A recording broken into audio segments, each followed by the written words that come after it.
Welcome back to Taking It Back. I am your host, Joseph Kick, and today we are going to be talking about 5 different soundtracks that I picked myself. I tried picking a different variety of soundtracks that a lot of people would know, and a lot of people have at least heard 1 or 2 songs from. So let's get right into it. And I think starting off strong with an album that I don't think you guys will understand the name of the album, but you'll definitely know the songs. The album being The Bodyguard from 1992. The beginning of the 90s, basically. And at the time, a lot of people wanted more music from a really big artist at the time, Whitney Houston. And as you can imagine, this album had a lot of songs that went #1 and ended up being very big cult classics. You might know some of these songs as I Will Always Love You, I Have Nothing, I'm Every Woman, Run to You, and Queen of the Night were a few of the songs she did for the Bodyguard album, which is also a movie. And a little fun fact about this is that she didn't end up doing the entire soundtrack. She only did half of it. The rest of the album was filled with other artists that were popular in the 90s and ended up helping out on the album, which was so cool to see. I love seeing kind of, that one artist that everyone wants to hear from, and she actually played in the movie as Rachel Berry. If you want to watch the movie, I don't know where they're streaming it right now, but yeah, it's called The Bodyguard. It was made and released in 1992. And I think that the most popular songs from the movie were really I Will Always Love You and I Have Nothing. I still hear people singing those at karaoke. But the next album I chose was a very newer album and movie called Wuthering Heights. There were a lot of mixed opinions on the movie, and to be honest, I actually enjoyed a lot of it. I wasn't like a fan of the beginning necessarily, but as they grow up, I'm more and more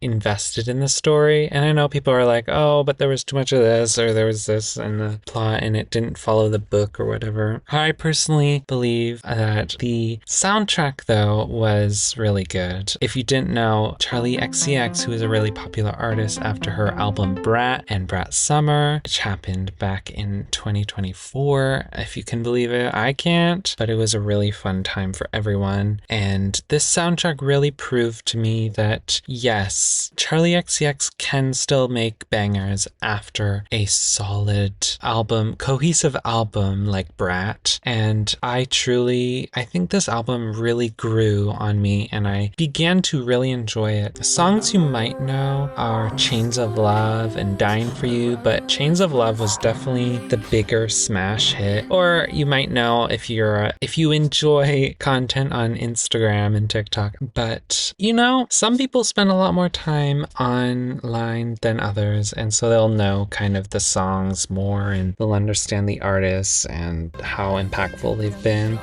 Like the song House, which is track 1 on the Wuthering Heights album, ended up being kind of a very popular trend online. You can look it up in the search category on TikTok or Instagram. You'll probably find a few videos. But the next soundtrack, I want to kind of keep it rolling because there's a few soundtracks I chose for today, and I chose 5 of not only my favorites, but I think pop culture favorite, which everyone at least knows a song or 2 from, and they love going back to these albums. They love referencing them. They love quoting them. And the next album is Hairspray from 2007. And I think personally, this album I wasn't a fan of a few years ago, but then I met these really incredible friends, which you probably know from the first 3 episodes as Dan, Mallory, and Sadie, and they really opened my eyes to kind of a whole new world of music and musicals and different genres within the musical world, if you will. And Hairspray was one of them, and one of my favorites, or one of your favorites, might be You Can't Stop the Beat or Good Morning Baltimore. I personally really love Good Morning Baltimore, but apparently You Can't Stop the Beat ended up being a really big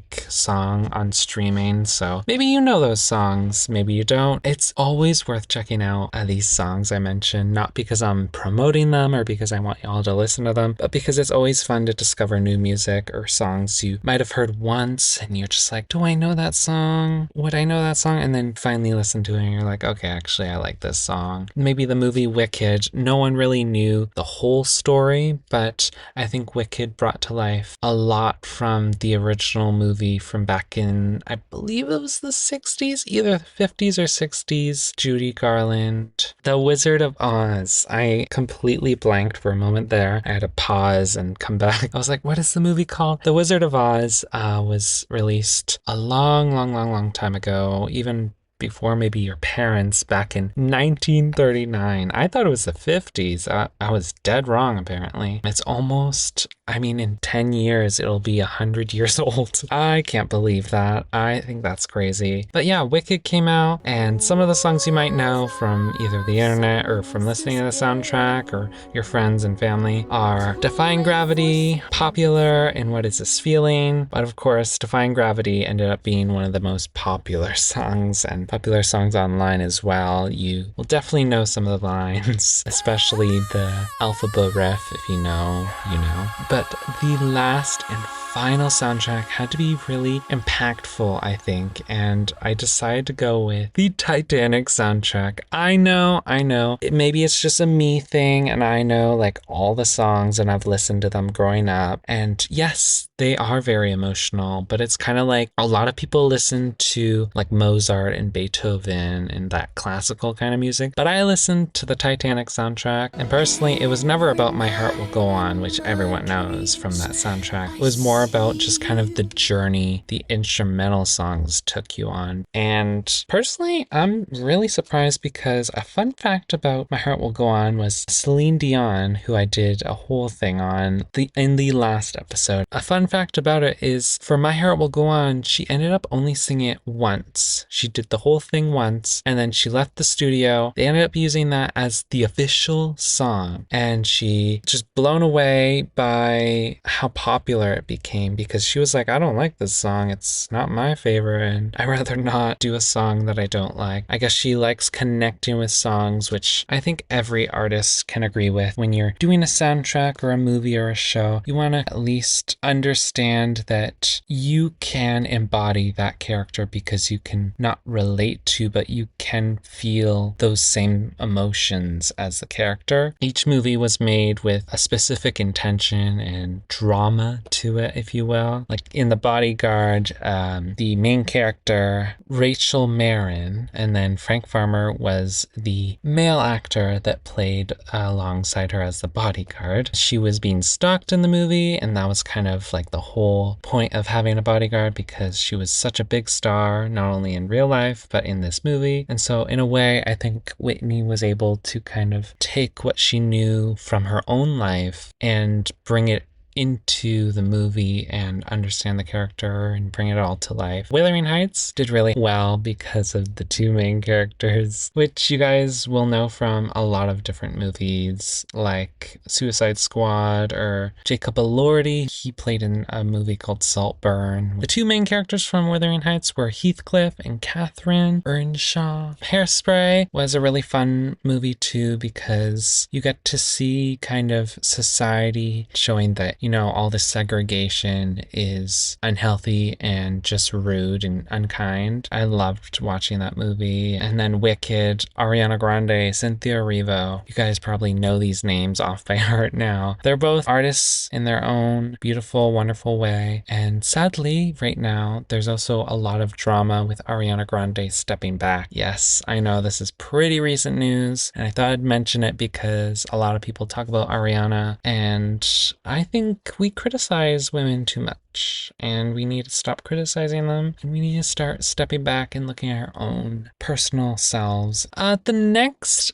and final movie would be Titanic. Titanic was a really big movie because, I mean, who can forget Rose and Jack? I swear, it's always been mentioned at school at some point. And I think Jack and Rose, or Kate Winslet and Leonardo DiCaprio, I think they both played a really amazing role in that movie specifically. And so without getting too deep into movies and shows, because that's not what we do here, I hope you guys enjoyed this episode where I talk about a bunch of different soundtracks, 5 specifically. Don't forget to follow me on YouTube at Joseph the Voice 04, and I will see you guys later. Bye bye.